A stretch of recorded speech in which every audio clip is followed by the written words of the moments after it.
अच्छा अहमद शबर साहब, अभी हम बात कर रहे हैं ओजोन की, ये जो ग्लोबल वार्मिंग है इसकी बात कर रहे हैं। जिस तेजी के साथ मौसमी तगय्युरात हो रहे हैं सर, उसमें सिर्फ एक एलिमेंट तो नहीं है। अब जौहरी तवानाई से जो रेडियाई लहरें निकलती हैं आपने देखा होगा, फिर शहर हमारा बहुत बेहंगम भी फैल रहा है। उसमें हम देखते हैं कि सनती इनकलाब भी आ रहा है, हमारे हैवी व्हीकल्स भी हैं, कारखानों से गैसेस का अखराज है। ये तमाम चीजें तो वक्त की जरूरत है सर, इनको किस तरह कंट्रोल किया जाए? यही आपके ओजोन को जो डैमेज कर रहे हैं। देखें, जो अभी महमूद आलम साहब ने जो कहा वो बिल्कुल ठीक कहा कि जो डेवलप्ड नेशंस हैं, हाँ। जो उन बेसिक बुनियादी वजह तो वो हैं जिनकी वजह से फिर ऑफकोर्स ग्रीन हाउस गैसेस आई हैं। जो इंडस्ट्रियल रेवोल्यूशन उनके ब्रिटेन में आया, फिर उसके बाद ऑफ कोर्स बाकी ममालिक में आया, और चाइना में भी जो है कि जैसे फॉसिल फ्यूल्स का बहुत ज्यादा इस्तेमाल हो रहा है, कोल का बहुत ज्यादा इस्तेमाल हो रहा है। तो और जैसे जैसे कोई भी मुल्क तरक्की करता जाता है उस तरफ शिफ्ट तो करते हैं। अब ये एक ग्लोबल इंटरनेशनल पॉलिटिकल मसला भी है कि जी जैसे पेरिस अकॉर्ड हुआ, उसमें जिम्मेदारी जबकि डेवलप्ड नेशंस की थी और सहना हम लोगों को पड़ रहा है। तो और जो डेवलपिंग कंट्रीज के ऊपर भी बहुत ज्यादा रिस्पॉन्सिबिलिटी डाली जा रही है कि जी आप अपने सिस्टम्स बेहतर करें।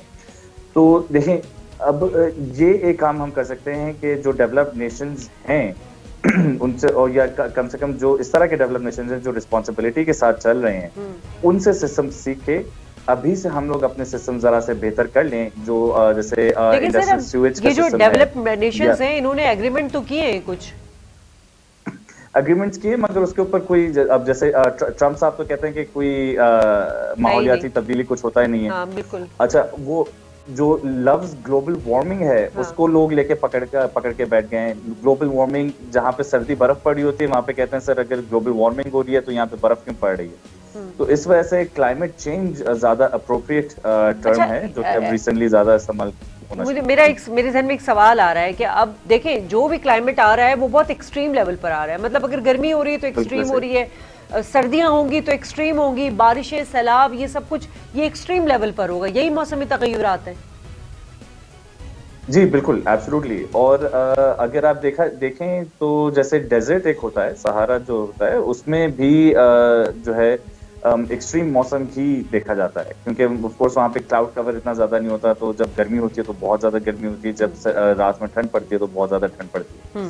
तो हम लोग भी इसी तरह से एक ओवरऑल ग्लोबली एक जैसे जैसे दरख्त कटते जा रहे हैं, डिफॉरेस्टेशन हो गया या एयर क्वालिटी आपकी खराब होती जा रही है, हम लोग एक डेजर्ट बनने की तरफ ही बढ़ रहे हैं। ठीक है। और इसको फ्यूचर इम्प्रूवमेंट करने की यही है कि जी आप फॉर एग्जांपल पॉलिसी चेंज लेके आए।